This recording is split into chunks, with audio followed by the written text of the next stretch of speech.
আসসালামু আলাইকুম রহমতুল্লাহি ওয়া বারাকাতুহু। সম্মানিত দর্শকবৃন্দ, আপনাদেরকে একটি প্রসিদ্ধ ঘটনা শোনাই। এক জনৈক ব্যক্তি একটি হীরকখণ্ড পেল। সে ব্যক্তি হীরকখণ্ডটি সম্পর্কে জানার জন্য একজন জহরির কাছে গেল। জহরি তাকে বলল যে এর মূল্য তখনই হবে যখন এর উপরে কারুকার্য করা হবে, এবং এই কাজটি অত্যন্ত জটিল ও স্পর্শকাতর, তাই এর জন্য মোটা অঙ্কের পারিশ্রমিক দিতে হবে। সে ব্যক্তি জহরির কথা শুনে বুঝতে পারল যে হীরকখণ্ডটির কতটা মূল্য রয়েছে, তাই সে যে কোনো পারিশ্রমিক দিতে রাজি হয়ে গেল। আর সে ব্যক্তিটি জহরিকে নিয়ে তার বাড়ি নিয়ে গেল।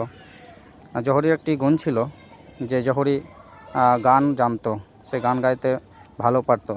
কথার মাঝে ফাঁকে সে ব্যক্তি তাকে একটি গান শোনানোর জন্য আবেদন করলো। তখন জহরি একটি গান ধরল এবং গানটি গাইতে গাইতে দুপুর পেরিয়ে এদিকে সন্ধ্যা হয়ে গেল। তখন জহরি তাকে বলল যে আমার পারিশ্রমিক দিন। লোকটি হতভম্ব হয়ে গেল এবং বলল, বিস্ময়করভাবে বলল যে কিসের পারিশ্রমিক? আপনি তো হীরকখণ্ডতে এখনও হাতই দেননি। তখন সে ব্যক্তি বলল, জহরি বলল যে আসলে সময়ের মূল্য হয়, অন্য জিনিসের মূল্য হয় না। আমি তো আপনাকে দিয়েছি, আপনাকে আমার পারিশ্রমিক দিতে হবে। তখন সে ব্যক্তি বাধ্য হয়ে তাকে তার পারিশ্রমিক দিয়ে দিল।